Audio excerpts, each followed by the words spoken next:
The Anarchist Tenfold path of Arahantas.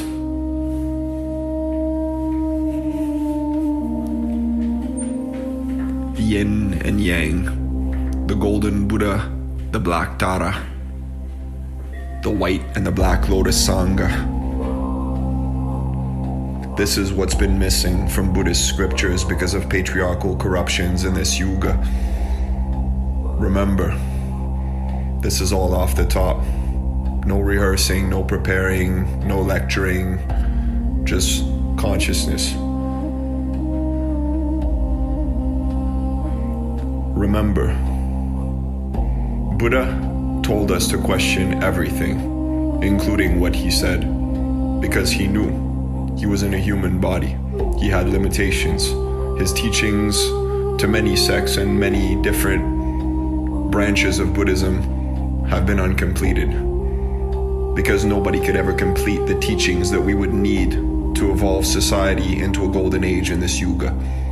It would be astronomical, impossible. So remember, all of us have a Buddha inside of us. All of us have a Tara inside of us. That's the youth that you've forgotten, or that you remember, that you honor. And the teenager is the rebellious, wrathful assembly member who goes about like a Bodhi or a Kali Sattva and affects change in this era. Because what they don't teach you in mainstream Buddhist scriptures is that sitting there and meditating under a tree for 10 years is not going to change the world in this current mass extinction. You won't even help a glimpse in the changing of the consciousness of this mass manipulation and deception that we live in, that we call society. You would simply be probably locked up pretty quickly. And you would have to fend for yourself. You'd have to drink or eat. You'd have to do something, at least minimally, to sustain yourself, because you wouldn't be on a level of consciousness of what Siddhartha Gautama achieved, which is phenomenal. It is super conscious. It is super luminous. It's faster than the speed of light. It's a realization of teachings that are so complex that trying to amalgamate them and apply them is almost impossible. Because if you think that we live in the age of 80 sins, and that it's impossible in this age to do anything else than sin, literally, in some way or another, because when we breathe in microcosmic particles, insects, acarians that are alive, that don't want to die, because everything is creation and destruction. Buddha understood this, he overstood this. That's why he taught that suffering is inevitable, but that we must end suffering. In order to end suffering, literally, you would need to end your breathing.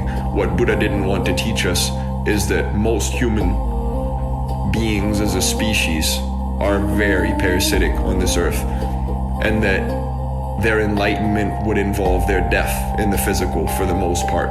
Buddha knew this, but he wanted to teach how to minimize suffering to people that he knew would not accept to take their own lives in the process. This is why the Wrathful Assembly exists. The Black Lotus Sangha exists to cleanse the toxins, to purge and cleanse the horrors of this earth. The non-beings, the void walkers, the archons, the ones that infect us that the Gnostics talk about. Buddha ignored those. He said they were an illusion, that they didn't exist. But what he taught didn't teach us that the illusion is persistent. It goes into our dreams, it goes into our minds, it goes into our habits, into our thoughts, into our speeches. And this is not just, non-existence is not just non-matter or nothing. It is the negation of being. It's an act of destruction, an act of evil, unspeakable, that happens, that Buddha did not teach how to counter properly other than through avoidance. And avoidance is not key in many senses, I promise you this. Because when you avoid to sin, you avoid spices, you avoid looking at women, you avoid looking at man if you're a woman, you avoid looking at woman if you're a man. You avoid spices, you avoid sexual misconduct, you avoid lying, you avoid cheating, but in a world like this, everything is a lie and a deception.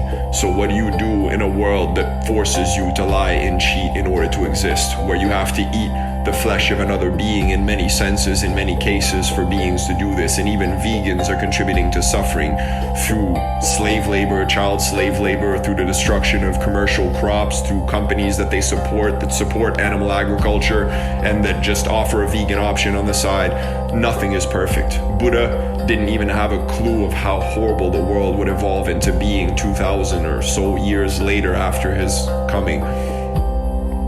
2,500 years, really, if we think of it.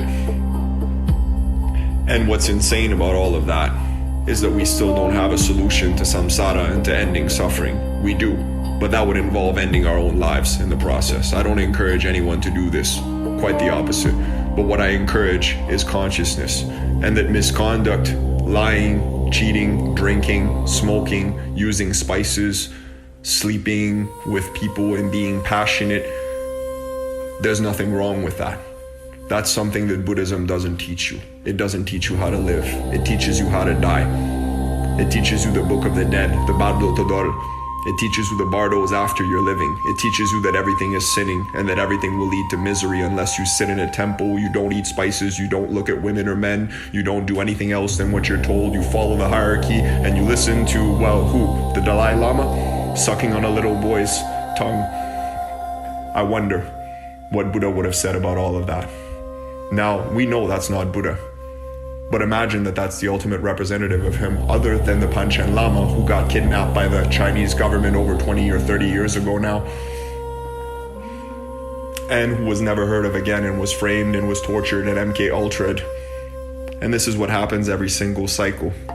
The psychic line of defense, the Panchen Lama, the one who protects the Buddhists from the void walkers, who protects from the Gnostic archons, is being kidnapped by a government that works for those archons and that tortures people in secret that have supernatural abilities and studies mutants, beings that have supernatural understanding, like monks that can meditate and breathe fire, or that can levitate, or that can chant and reverse tumors.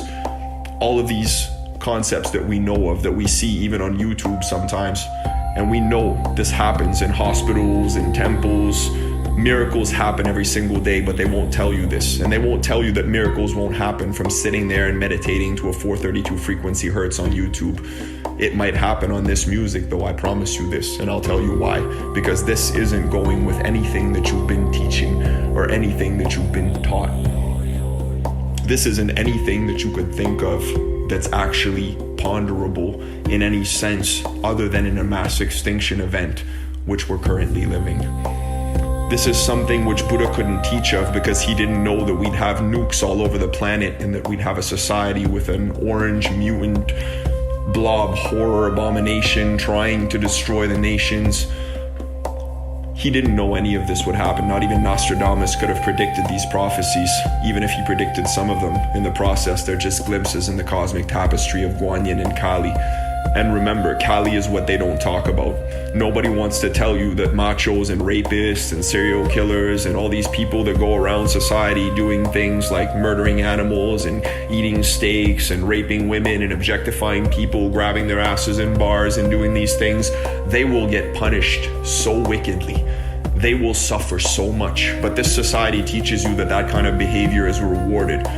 Buddhism tells you to avoid all thoughts of passion, of anything that could relate to any form of emotion that's complex or more than just a meditative state of nothingness. But nothingness and meditation on nothing brings you the void. It doesn't bring you the key to defeating the void walkers. It brings you within the void of what they've taught you. Because they want you to feel ashamed of yourself. They want you to not look at women. They want you to feel like nothing, to feel like an eternal sinner.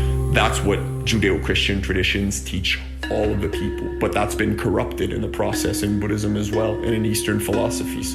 And we see even in India with all the rape cases and all the movement, the Gulabi gang that's beating up and murdering racists and rapists in India that are abusing women, husbands that are cheating and that are lying, that are stealing and abusing. all these movements that are happening in resistance to those philosophies and religions, not within them.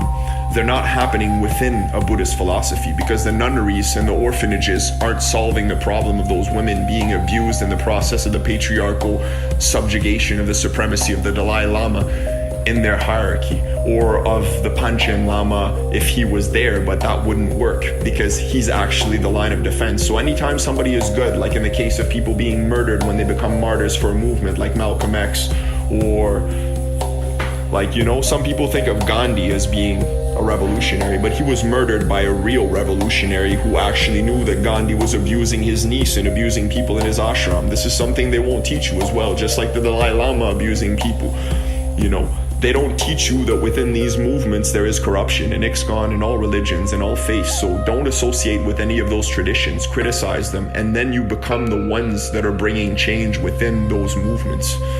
Because if you think that being a prophet or being an oracle or being a mutant is following what you've been taught, you've been truly duped and deceived. And I know that most of you listening to this would obviously never think something like that, but some of you in the process that might click on this and come along might realize that you've never thought about it quite that way. You might have thought of yourself as being a Christian or being a Buddhist or being a Hindu or being this or being that, and you don't ponder what that means in the global movement. Have you criticized that movement? Have you criticized the frauds and the imposters within them? Have you brought teachings that were better? Have you bettered those teachings? Have you read the teachings? Do you need to? And I think what's most important is realizing that that infinite well of Akasha is within us. Akashic records are within us. They're within our soul, a revolving nexus, this ball of infinite energy. It's impossible to fathom if you think of it, but that's what moves us. That's what brings us kinetic energy. That's what allows our blood to be this crystalline substance, this lattice of perfect symmetry, that electromagnetic frequencies like these particular ones at 432 hertz and 528 hertz activate the blood to cleanse itself and activate the chakras in your body to actually replenish your toroidal force field, so you can replenish your energy, so you can bolster your creative dragon, so you can get more creativity, and so your force field can be stronger to protect you against your enemies. Imagine all these abilities are within you. These cities, these supernatural abilities that we have, those are extrasensory perceptions associated with our hidden chakras, like the 0-point chakra, like the crown chakra's manifestation, the halo of the saints, Upasuryaka, like Bahaisana, the supreme manifestation of the creative dragon. That's a chakra in the millions, if you think of it. That's why they don't define chakras in India. They won't tell you how many chakras there is in the body, because your creative dragon is infinite. It flows into the cosmos, and the dragon itself has infinite chakras, infinite in all parts of its body, and it emanates from the crown's projection. Imagine that. That's your creative energy. That's what you've offered in a lifetime in terms of artistic achievements, in terms of your speeches, in terms of your dreams, in terms of your achievements, in terms of what you've done for your community, for the unity of people, for freedom. So imagine and dream, but also be active. Breathe and release toxins that kill the elites and that heal the people. A sword is a double-edged tongue. Something that you speak of that could heal one person could actually harm another. If I tell you black power, many of you might feel offended by that. If I tell you I'm a black supremacist or I'm an indigenous supremacist, some of you might feel attacked by that statement. But then think, does that make sense? Why would you? Now, in a sense, Buddhism doesn't teach much about racism. It doesn't teach much about that other than through the absence of judgment. But Buddhism is a very holistic but monastic and monotheistic, in a sense, tradition. Buddhism is a very monotheistic tradition if you think of it, because it teaches you that nothing exists. That all deities, all divinities, all beings, all supernatural manifestations, all spirits, all ghosts, all mutants, that everything is an illusion, that there is nothing but the void, and that there's nothing but the Buddha to seek refuge in, that everything else is negated, He himself negated all existence of all other beings in his famous statement. He negated all of India's gods, recanted all beings as an illusion. Now, that's fine if you think you're living in a holographic simulation. You can negate all the beings that exist within that simulation and still be right in your principles. But if you start negating beings in supernatural realms and densities and cultures and traditions that you don't properly fathom, that becomes racist. It becomes abusive. It becomes belittling. And that's the problem. Nobody questions this. And yet Buddha said, question it. So in his wisdom, he knew he might have been ignorant. And he said, please question me if I err. And remember this as such. An impromptu question to Buddha, if you think of it, but to all of you.